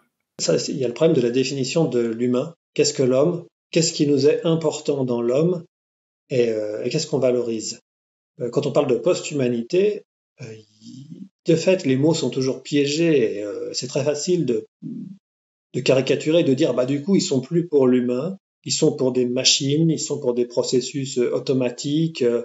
On aura de moindre humanité, c'est-à-dire tout ce qui faisait la beauté de l'homme, sa créativité, sa fragilité dans le sens son ouverture à l'autre, son amour des autres. Tout ça, on va le perdre et on va être dans quelque chose de complètement soit chaotique, soit qui part dans tous les sens, soit extrêmement brutal. Donc le concept fait peur, mais en réalité, quand on y réfléchit, c'est simplement voilà la continuation de l'esprit et notamment de la personne une fois que les sciences et les techniques permettent en fait de vivre plus longtemps et d'utiliser toutes ces possibilités techniques. Et moi, il me semble que là, on ne devrait pas avoir peur du concept de post-humanité, parce que voilà, le souci, ça va vraiment être la mort. Et c'est ça qui est terrible, c'est qu'il y a beaucoup de transhumanistes qui sont, on va dire, très soft, qui sont longévitistes uniquement, qui vont un peu rejeter la notion de post-humanisme, de post-humanité, alors qu'en fait, la question de la longévité, pour le coup, elle est fondamentale. À partir du moment où on a une longévité énorme, pour le coup, je pense que ça bouscule vraiment l'assise de l'humain tel qu'on l'a pensé quasiment depuis tout le temps, et spécifiquement dans l'humanisme classique. Là, si on est sur il n'y a plus de mortalité dans ce monde, ça bouscule quand même tout, parce que potentiellement, on n'a plus besoin de se raccrocher à cette idée d'âme, à laquelle on croit déjà plus d'ailleurs dans l'humanisme actuel, et on passe vraiment à autre chose. C'est une révolution anthropologique. Donc, pour moi, le post-humain, c'est d'abord ça. C'est-à-dire, c'est l'humain qui ne meurt plus. C'est l'esprit qui est passé à travers l'humain pour atteindre un autre stade de son existence et d'autres possibilités. Et pour le coup, alors c'est spéculatif, d'accord, mais en même temps, on voit bien avec les progrès, l'accélération des biotechnologies que cette question se pose, cette question panique. Les philosophes, elles paniquent, ceux qui parlent d'éthique. Mais encore faudrait-il démontrer que ce que on aime dans l'humain n'est pas transférable, ne va pas passer dans un humain qui ne meurt plus, dans un post-humain. Ça, il me semble que c'est pas facilement démontrable. Donc voilà, pour moi, on a cette crainte du post-humain qui est, je pense, en partie mal fondée et qui est en partie liée à cette survalorisation de l'humain, qui d'ailleurs aujourd'hui peut nous poser des problèmes parce que ça peut justifier, par exemple, un traitement des animaux qui est extrêmement problématique pour le coup. Quand on est pour le coup ouvert justement à la vie dans sa diversité et à la vie dans sa contradiction, quand on est sensible à la souffrance des vivants et qu'on va un peu plus loin que l'humain, qu'on se décentre un tout petit peu, et on voit qu'on a des comportements et des manières de faire qui sont absolument abominables, me semble-t-il. Donc, et là, pour le coup, moi, j'aurais tendance à être un tout petit peu réaliste au niveau moral, et peut-être parce que j'ai un côté schopenhauerien, mais il me semble qu'on partage quelque chose de commun, et c'est hyper visible dans les animaux, puisqu'on est des animaux aussi, donc on peut très facilement se mettre à leur place, on a des structures cérébrales identiques, mais il me semble que même à un niveau plus profond, on est de la même manière des êtres qui sommes faits pour fuir ce qui nous nuit. Alors, c'est pire chez nous, hein, puisqu'on est conscient avec la réflexion et tout ça, mais il me semble qu'il y a quelque chose de commun et qu'il est quasiment une évidence métaphysique que les animaux souffrent et que on peut difficilement ne pas être sensible à ça. Pour le coup, il faut rajouter une grosse couche de culture et de justificatif pour être totalement insensible et accepter qu'on maltraite les animaux et tout ça. Alors c'est vrai que ça pose d'autres questions du coup immédiatement, c'est-à-dire est-ce qu'on doit, puisque eux ils vivent comme ça, les écosystèmes sont ainsi, est-ce qu'il faut les valoriser, les laisser faire, est-ce qu'il faut les intervenir dessus? Et ça on en a parlé à Transvision et toute cette question de l'interventionnisme possible sur les animaux. Et là on voit bien aussi que la post-humanité ça peut être ça, c'est-à-dire c'est aussi la manière dont l'esprit, je dis l'esprit au sens très large, dans cette nouvelle configuration post-humaine et avec une puissance technique énorme, va justement faire retour sur d'autres formes du vivant ou de l'esprit, et notamment les formes animales. Et est-ce qu'on modifie les écosystèmes? Est-ce qu'on les laisse faire? Est-ce qu'on demande même? Je sais que là, récemment, il y a des études qui sont faites sur peut-on comprendre le langage grâce à l'IA, les langages des animaux, le langage des baleines, etc., etc. Est-ce qu'on pourrait même demander aux animaux ce qu'ils en pensent, ce qu'ils veulent faire? Est-ce qu'on pourrait... J'avais fait une expérience de pensée dans mon bouquin où peut-être qu'on aurait un dispositif qui permettrait, quand on s'en approche, quand un animal s'en approche, d'augmenter son niveau de conscience pour se demander lui-même, qui se demande lui-même s'il préfère être plus conscient, plus comme l'humain, ou rester dans sa condition animale. Alors ça, c'est un peu absurde. Mais quand on se pose cette question, on se dit, puisque nous on pense en tant qu'humain, on se dit il est quand même meilleur d'être humain qu'animal. Il y a très très peu d'humains qui préfèrent être animal. Et même d'ailleurs dans les expériences chamaniques ou les expériences psychédéliques, de drogue, il y a quand même cette idée de je fais ça, mais en tant qu'humain, en tant que je m'en rappelle et que je le valorise dans un processus spirituel ou de compréhension de la nature. C'est très humain pour le coup, quand bien même on prétend se fondre dans la nature.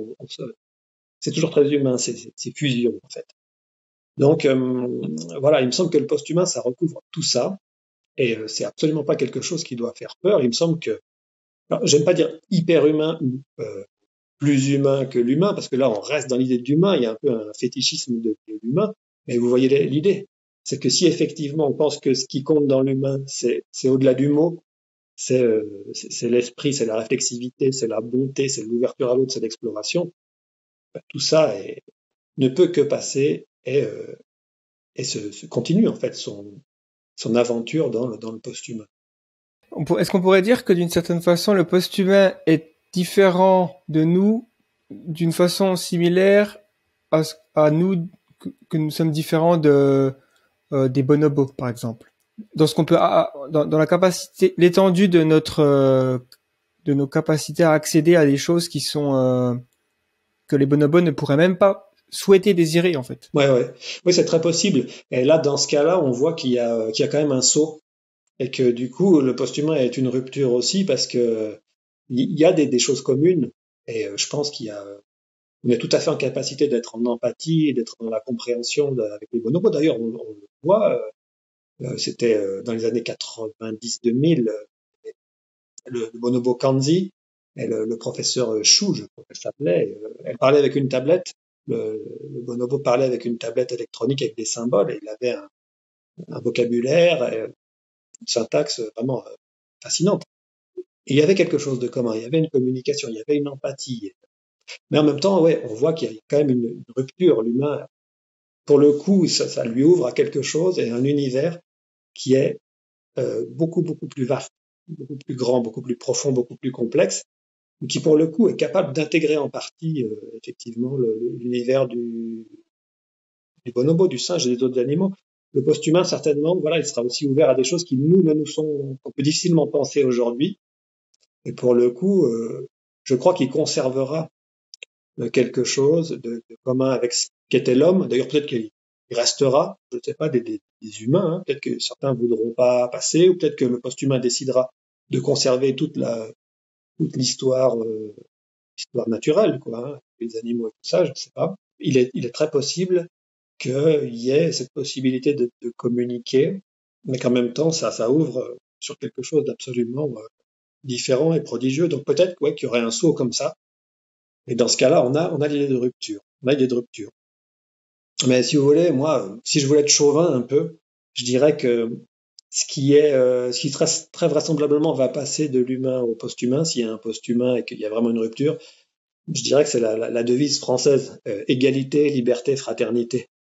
Il me semble que ça, c'est des conditions minimales pour que justement l'esprit continue à être réflexif, créatif, et qui soit dans l'interaction, soit dans des interactions sociales qui permettent la complexité. Je ne sais pas si vous avez vu le film Alien Covenant. Oui. Et on voit un androïde, David.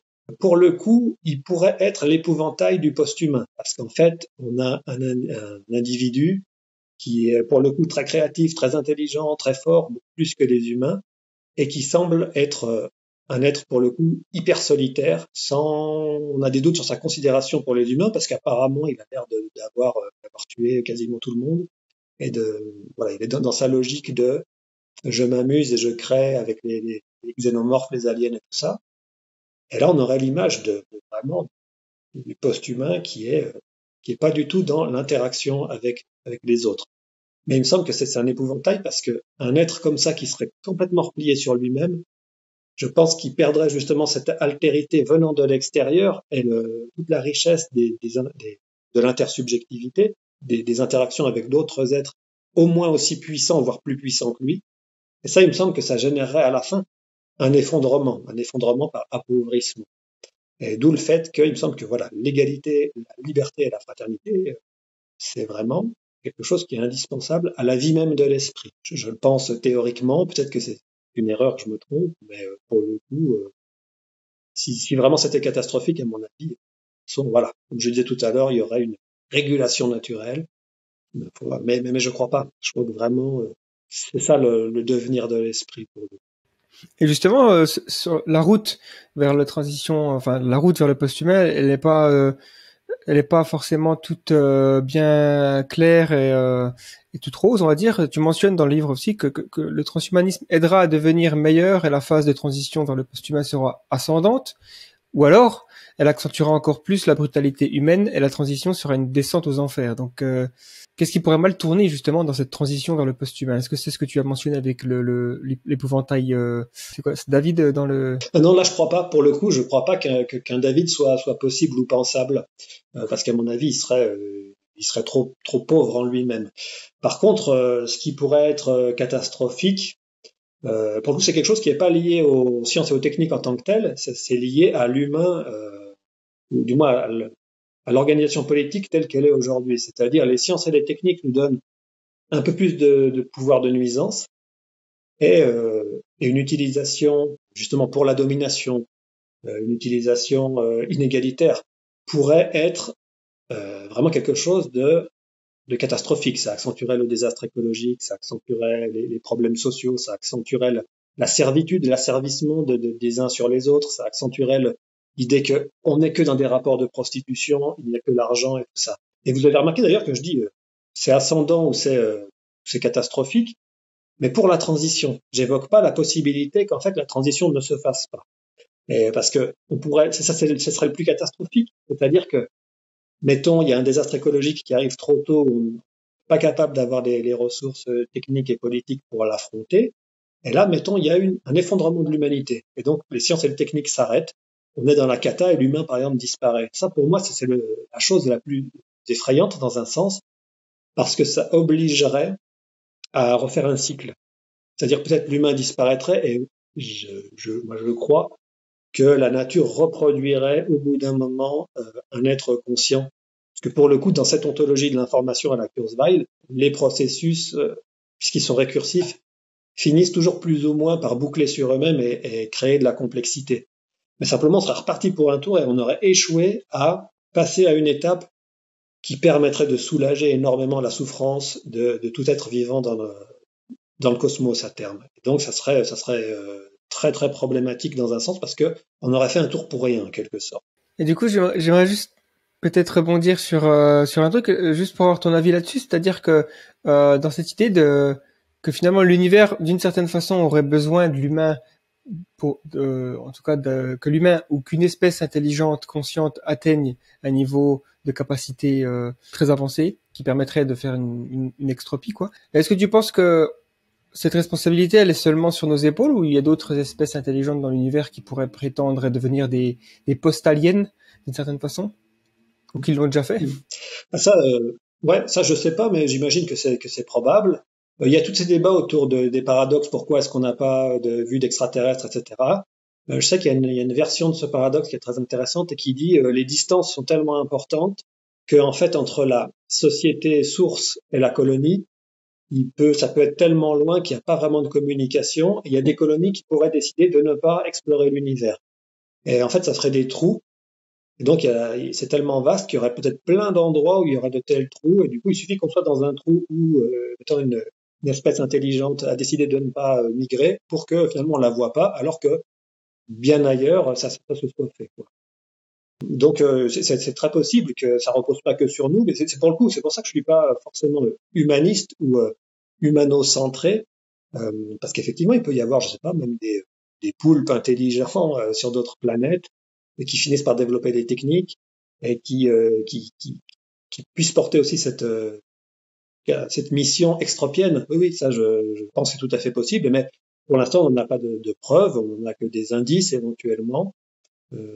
Et puis, mais bon, c'est assez récent finalement. On explore le cosmos avec des outils technologiques relativement efficaces depuis peut-être pas très très longtemps, quoi. Si on peut dire, je sais pas si on fait remonter ça au-delà des simples observations à l'œil nu, avec un dispositif mathématique et technique, si on fait remonter ça peut-être à Galilée ou même carrément à, je sais pas, à l'exploration spatiale, ça c'est très peu de temps sur une échelle humaine. Oui, sur la transition. Je pense qu'elle se fait dans tous les cas, mais une transition catastrophique, ce serait justement que toutes les sciences et les techniques et le transhumanisme se développent sur une base extrêmement inégalitaire, une base de domination, et qu'en quelque sorte, ce soit un peu par accident que, par exemple, une IA forte soit lâchée dans la nature par des gens qui ne le voudraient pas, qui feraient tout pour la brider parce que ils ne la veulent que comme esclave pour servir leur domination. Et que finalement la singularité arrive quand même, l'explosion arrive, et là en fait tout serait balayé rapidement, et la barbarie aussi serait balayée avec, parce que comme je le disais, je suis persuadé que un tel niveau de complexité implique un équilibre et implique une harmonie. Et donc à ce moment-là, il y aura une telle possibilité de développer des ressources, d'économiser l'énergie, et d'avoir un tel besoin en intelligence et en harmonie sociale, que les formes barbares, on va dire, d'organisation sociale seraient balayées avec. Mais là, j'ai vraiment, pour le coup, on peut parler de politique actuelle. Enfin, franchement, quand on voit justement tout ça, c'est-à-dire ce qui produit beaucoup de valeur actuellement, c'est aussi l'utilisation des données, l'exploitation des données. Ça, les données, c'est nous qui les produisons par nos actions et tout ça. On devrait pouvoir les valoriser, on devrait pouvoir rétribuer les gens pour ça, leur permettre d'avoir accès du coup aux biens et aux services et à toute cette richesse qui est produite grâce à eux, et leur permettre d'avoir accès justement à de la formation, et leur permettre aussi d'œuvrer. Peut-être que s'il y a plus de travail ou moins de travail, ou que le travail est automatisable, on devrait sauter là-dessus pour le coup. Là, on est en train d'avoir peur que l'IA nous enlève du travail.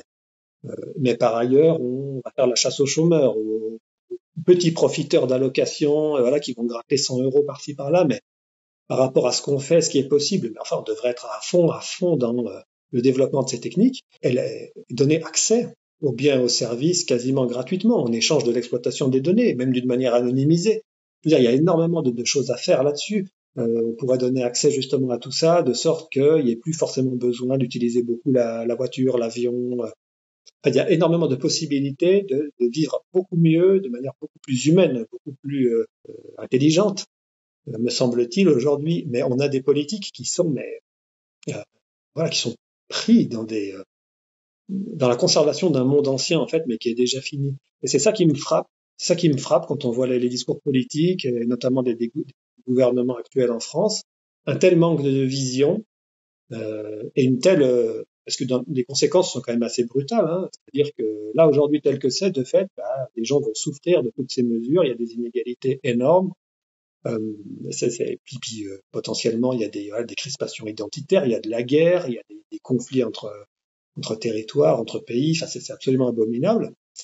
Et quand on entend, par exemple, les dirigeants de Google, pour le coup, eux, on a l'impression qu'ils ont une vision.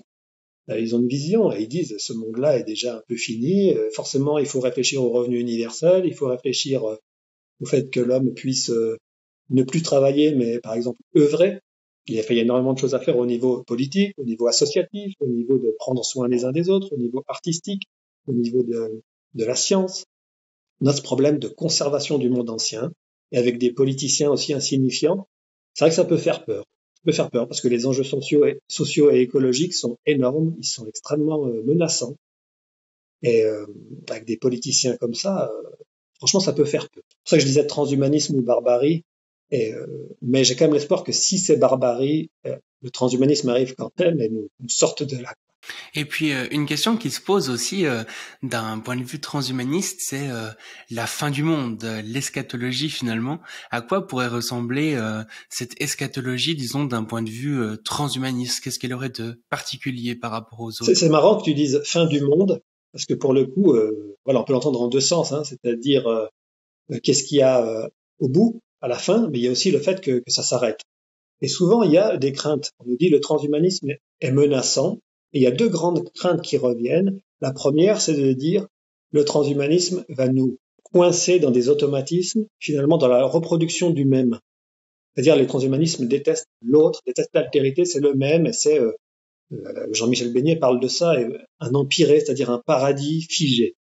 Et là, il me semble que c'est la crainte justement de ce qu'on pourrait appeler la négantropie maximale. Moi, je dirais ça.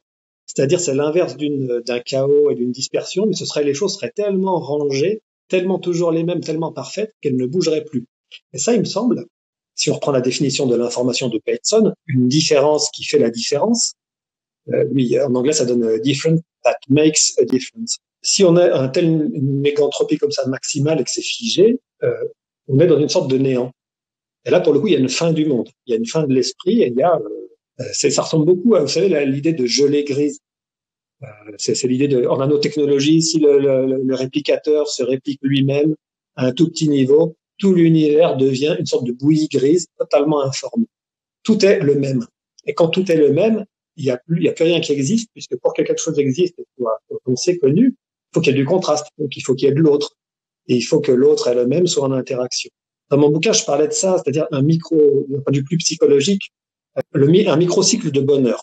Mettons, on se dit, ma vie a été super, j'ai pas envie d'où l'impératif hédonique. Il faut le voir subtilement aussi, si vous voulez, parce que l'état complet de bien-être et tout ça doit intégrer, je pense, intègre de la difficulté, intègre de l'effort, intègre de l'exploration de choses potentiellement dangereuses. Ce qu'il faut, c'est pas être écrasé, mais on va forcément être confronté à des choses voilà, qui peuvent être difficiles ou qui demandent de l'effort, ou même qui peuvent blesser un petit peu.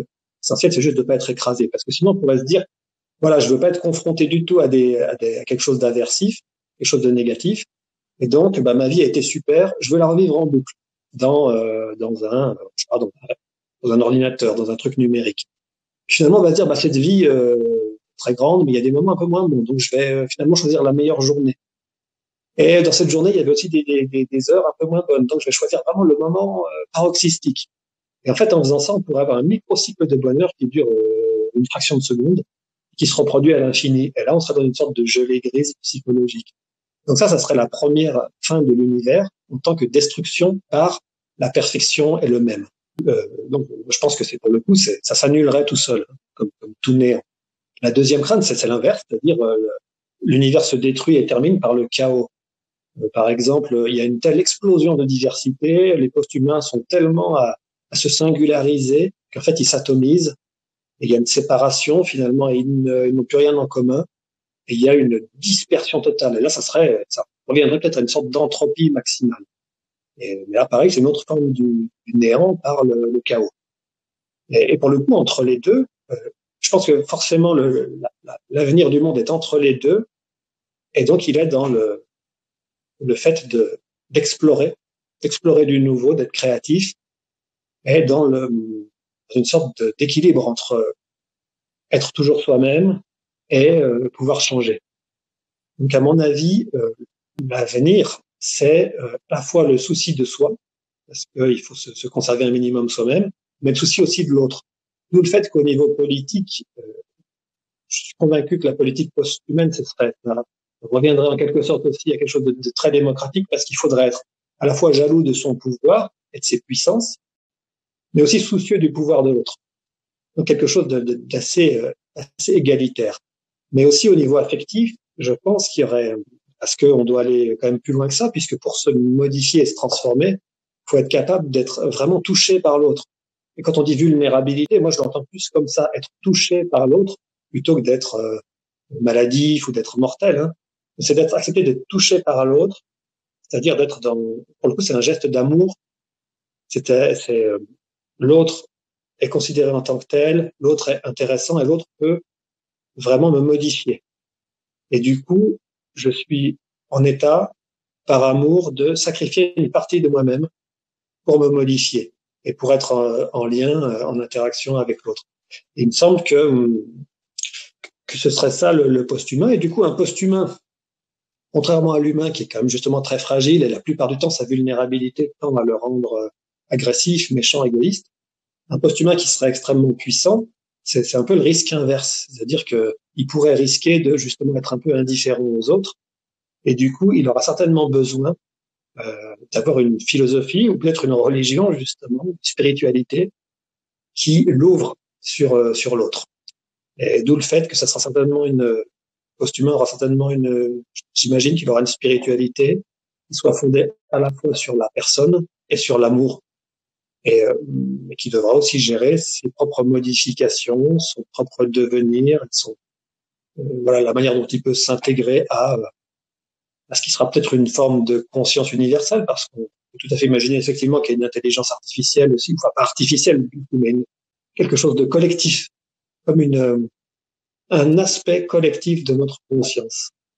Et du coup, l'interaction avec cet aspect collectif de la conscience ce sera quelque chose qui, pour le coup, qui bouleverse notre vision de l'identité. Et là, c'est pour ça que c'est très difficile d'en parler, à part un peu de science-fiction, parce que c'est difficilement pensable pour nous, parce qu'on n'a pas de ça en tant qu'humain.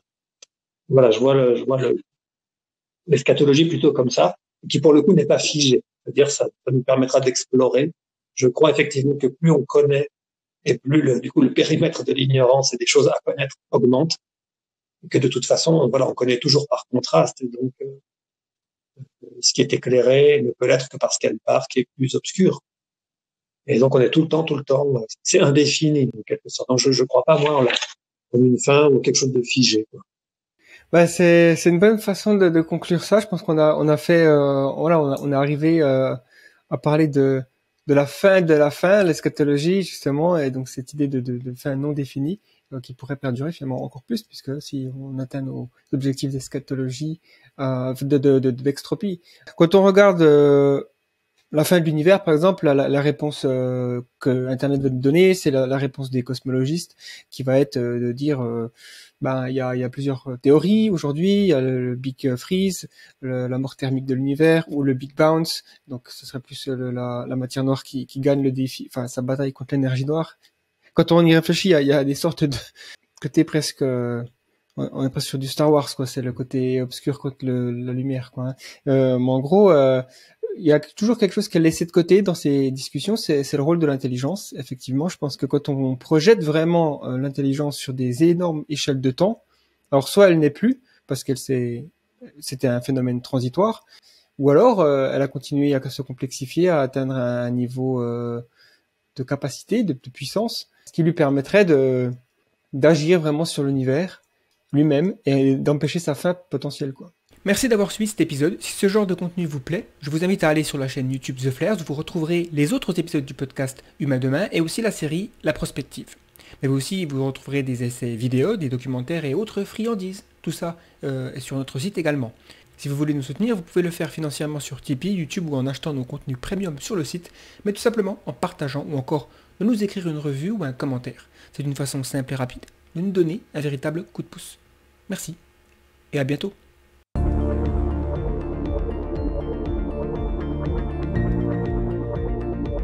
le podcast Humain, demain.